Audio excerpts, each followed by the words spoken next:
नमस्कार शेतकरी मित्रांनो, शेतकऱ्यांसाठी एक आनंदाची बातमी. नैऋत्य मोसमी वाऱ्यांच्या आगमनाचा सांगावा आला आहे. अंदमान निकोबार बेट समूहावर मान्सून दाखल होण्यास पोषक वातावरण होते. मंगळवारपर्यंत मान्सून अंदमान समूहात, आग्नेय बंगालच्या उपसागरात आणि अंदमान निकोबारच्या बेटांवर दाखल होण्याचे संकेत हवामान विभागाने दिले आहे. मान्सूनचे अंदमानात वेळेआधीच दाखल होण्याचे संकेत असल्याने केरळात लवकरच आगमन होईल असा अंदाज व्यक्त करण्यात येतोय.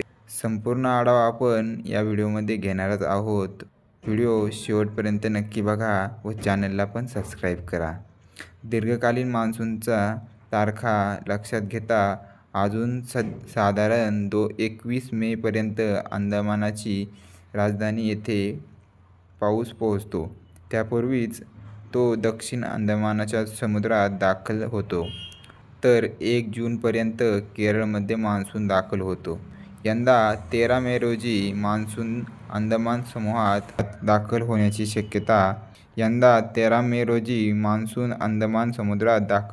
शक्यता आहे.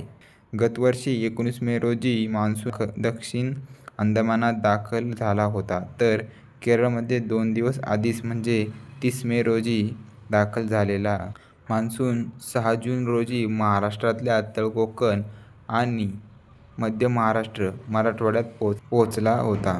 यंदा नैऋत्य मोसमी वाऱ्यांचा हंगाम जून ते सप्टेंबर या कालावधीत 105% पाऊस पडण्याचा अंदाज भारतीय हवामानशास्त्र विभागाने जाहीर केला आहे. या अंदाजात 5% कमी अधिक पाऊस पडण्याची शक्यताही गृहीत धरण्यात आली आहे. राज्यात सर्वदूर पावसाचे संकेत असून मराठवाडा आणि मध्य महाराष्ट्रात पावसाचं प्रमाण अधिक राहण्याची शक्यताही वर्तवण्यात आली आहे. विषुवतीय महासागराचा तापमान सरासरी वर असून ला निना आणि एल निनो पण नाही अशी स्थिती बंगालच्या उपसागरात आणि अरबी समुद्रात तापमानाला सध्या तटस्थ स्थितीत आहे. मान्सून हंगाम हे दोन्ही घटक तटस्थ राहण्याची शक्यता आहे.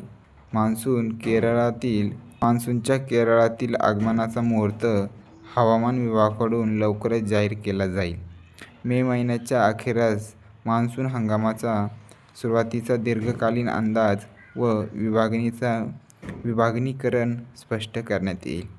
तर शेतकरी मित्रांनो, तुम्हाला काय वाटते या अंदाजाबद्दल आम्हाला कमेंट करून नक्की कळवा व चॅनलला सबस्क्राईब नक्की करा व व्हिडिओला देखील लाईक करा. धन्यवाद.